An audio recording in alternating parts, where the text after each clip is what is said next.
Hey guys, it's Eric here at Farpoint Farms. Check it out. I've got a mini split from Della. This is a 12,000 watt, Bluetooth controlled if you want to do it, mini split, and it is a heat pump as well. So AC/heat. These mini pumps are extremely efficient and also really quiet. So I've been using a window unit up here in the studio / man cave, and it is time to convert that over to something a little more permanent.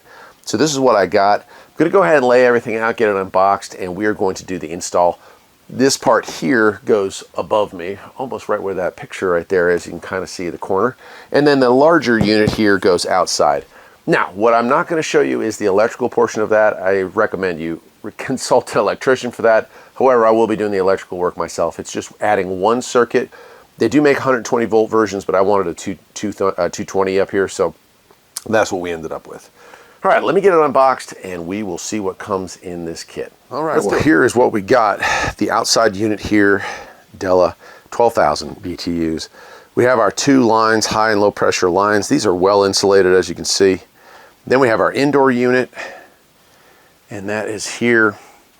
And it also comes with a nice mount for this, so you have your controls, and there is that, right? This is important, don't throw this out. This is what we're going to use here to install it. And then we have this over here, and then over here we have the smaller stuff. I went ahead and bought a fuse for it. We have some rubber feet that are going to go onto the base unit. Drain lines. This is plasticine. It's like a it's like clay, if you want to think of it like that. Some mollies and some screws. It even comes with batteries for the remote. This is our through wall cover. Some tape that wraps these the high and low pressure lines up as they come out of the building. Looks like some foam insulation and a through wall measuring piece here. And then up here, our wiring to go between the inside and the outside unit. And lastly, our water condensation drain. This is going to go from the inside out to the bottom. This brown box here, I also got this.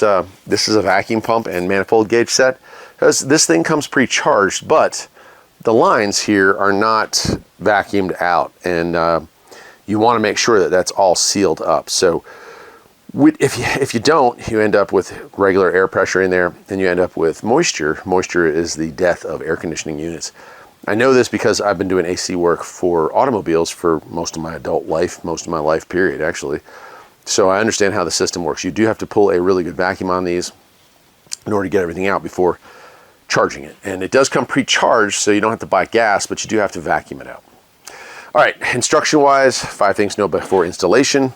This looks like a how-to user's manual and a user's manual for the Wi-Fi section of it. And I'm sure an install kit or install instructions are going to be in there.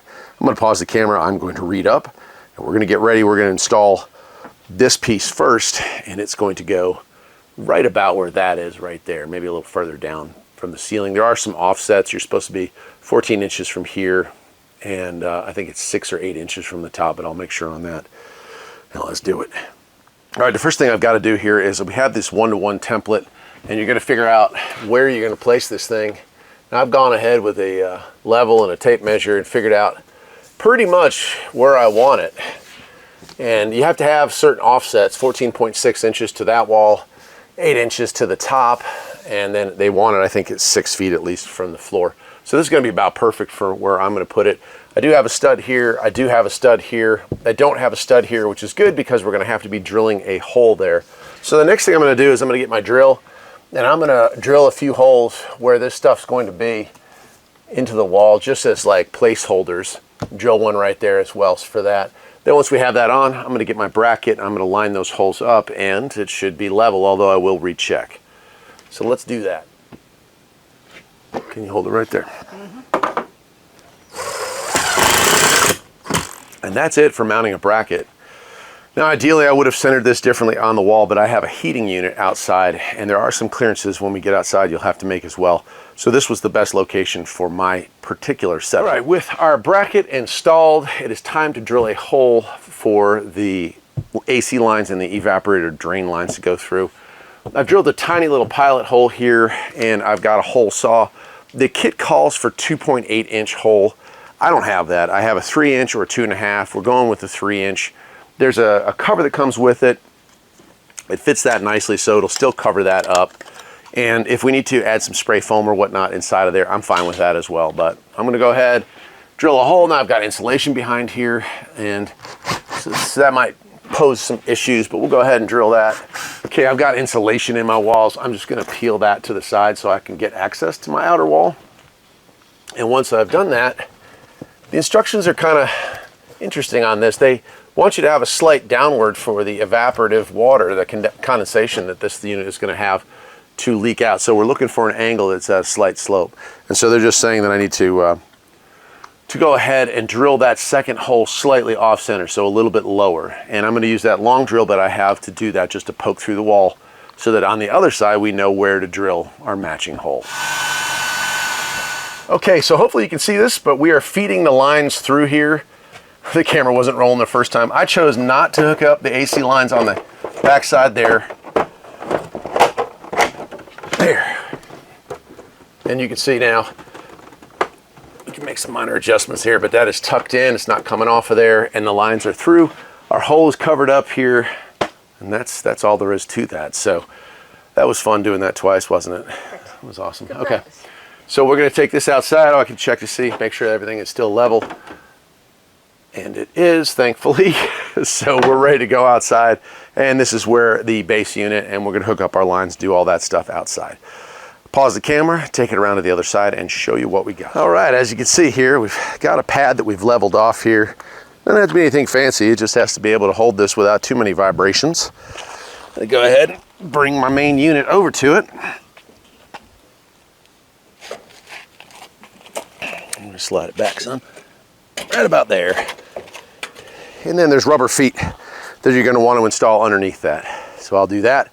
And then we're ready to start hooking up our power and coolant lines. Okay, now that we have a pad leveled out for our outdoor piece, it's time to finish these pieces here. And in the instructions, it has you hooking all this stuff up inside and then feeding it all the way through the wall. But as you can see, I've got it right here, so that didn't seem like a grand idea to me. We went ahead, we did hook up the wiring, and so that's out here, but we do have our high and low pressure lines here, and we're going to install these in its place. These, you have to be really uncareful when you straighten these things out. They could get kinked, and so you're going to kind of undo them little by little, like so.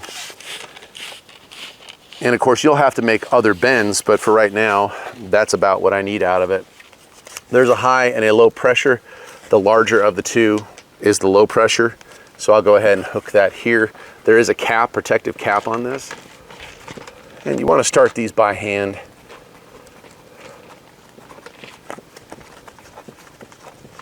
To make sure you don't have it cross-threaded. It is important when you tighten these down, this is super important, that you don't just grab a wrench and start twisting this. You have to have a wrench on both sides or you will twist the copper lines. You'll cause the whole thing to rotate, and after half a turn or so, you're going to end up breaking it, and that's the end of that. All right, so the manual shows that there's actually a torque spec for these, but I don't have that. That being said, I've been doing this for a while, so tight is what you make of it. You certainly don't want to overdo it. These are copper lines, so that's about right. That was a 21 and that is a 17. On the high pressure side here, 14 and I think it was a 17. Yeah, 14 and 17 on that one. Okay, there we go. We got those done, and we're ready to move on. I'm going to go ahead and start wrapping this. The instructions are very clear about this next part. This, which is our drain line, has to be at the very back here. We want that on the back. I've got that here, so I'm going to get that tape. Start taping all the way along here, and then once we get it down, we're ready to move over to where our outdoor unit is. This is not a very time-consuming job. I mean, you should take your time, but I would say that it is not a difficult task. Now, eventually, I'm going to put like a cover kit over this to protect these from rocks and stuff kicking up, but that'll come later. All right, let's move on. All right, now this kit comes separately, and I'm filming this a couple days later. The AC is actually already working, but it's a line cover set. I'm gonna go ahead and install that and just show you, if you wanna give this thing a finished look, this is what you're gonna need. Mini split line cover set, and it's fairly simple. You have straight duct, you have a flexible duct, and you have a wall cover and a couple elbows, depending on your needs, and I'll just go ahead and show you depending on where you wanna set it up. you have some additions here. So for me, all right, so with the line cover kit, the very first part you're going to put on here is this, and it kind of bolts against the building. You can also go back and silicone around this if you want to. But for right now, let's go ahead and get that in place. All right, with that in place, we start using these parts here, and they go in, you kind of just lean them in like this. They slide in there and lock into place. And then there's couplers as you go down the list here, but very straightforward. And I'm just going to continue that down to the next one. Of course, you might have to make some adjustments. We want to keep it fairly straight here. So we'll do that.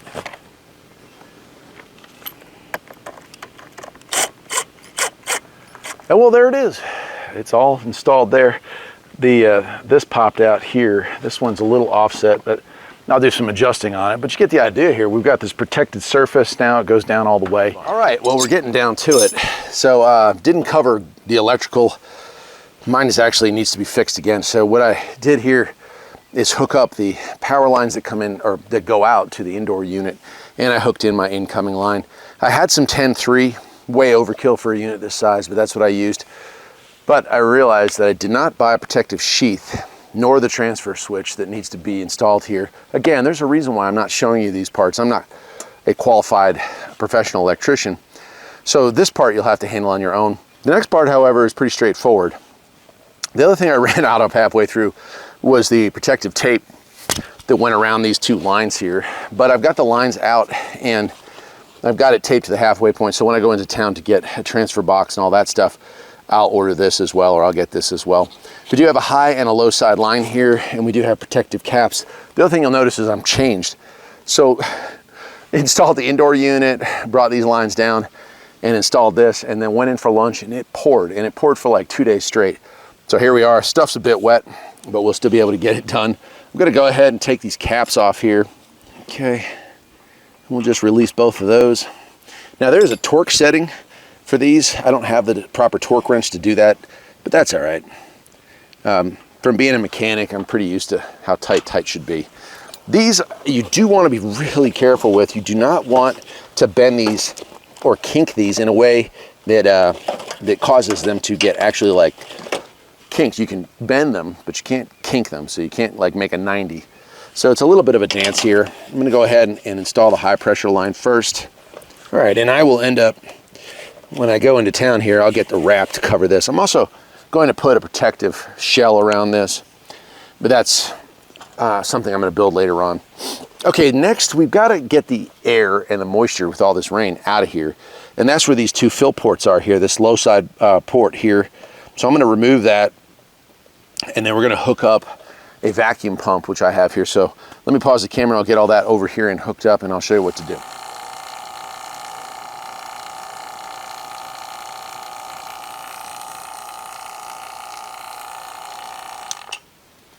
All right, once you have run this thing for a good long while, we're going to turn it off and we are going to check to make sure that we are not losing any vacuum.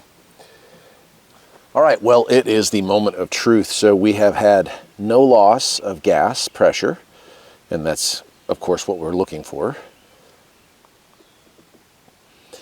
And we are now ready to unscrew this mess and put the gas in. So that's what we're going to do.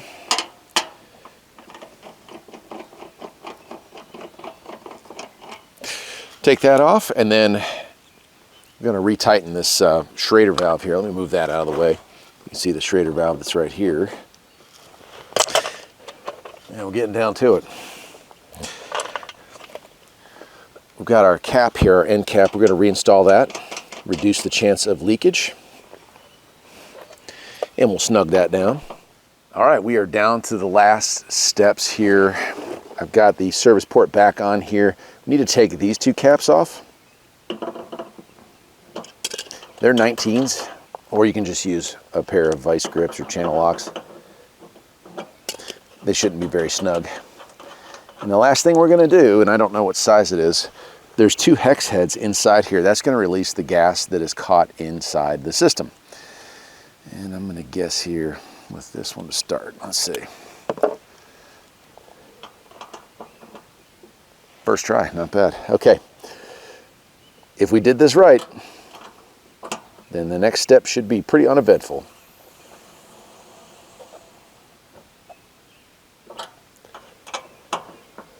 We're going to open up our high and our low pressure lines. And then we'll replace our caps.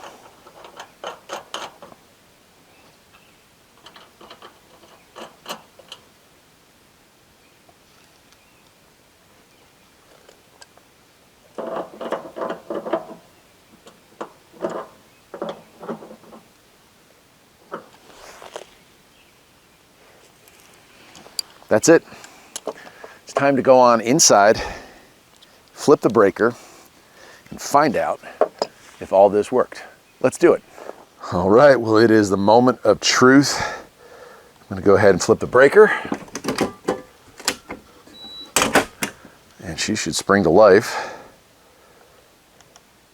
I'm hearing noises. Let's go over there with the remote and see what we can do.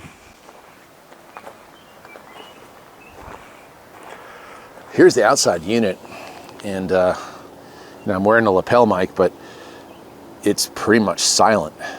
You can see the grass blowing here. So we do have some airflow coming across that big fan, but like the system itself not vibrating, not making a racket. Pretty awesome. Well, let's go check on the heat and see if it's working. All right, well, here it is, the moment of truth. I've got the remote control for this thing. This thing looks like a spaceship here, but we're gonna go ahead and turn it on. And you can see here, hopefully you can see here, it is currently at 79 degrees and it is in heating mode. We're gonna change the mode around. You can see here, we have eco mode, which I'll turn on. We can turn the light on and off. And we're gonna move this to AC. And there you go. So fan speed, you can see it slowing down, or maybe hopefully you can hear it slowing down. And then we also have the eco mode. We have a timer, we have a light on and off, and I'm not sure the other ones here. I'll have to look in the manual. Obviously fan speed there, but I don't know what the nighttime is. Maybe it's a different thing. This whole thing is programmable, so it's really cool. Man, well, I am super happy with it. It is the Della home. And it is a mini split here. I've got this thing hooked up and running, and I'm so happy because it is, I mean, the heat is on, it's coming. So we're getting to the point where we're gonna want to have that running all the time. I'll leave a link to where you can get one, and I'll see you next time. Take care.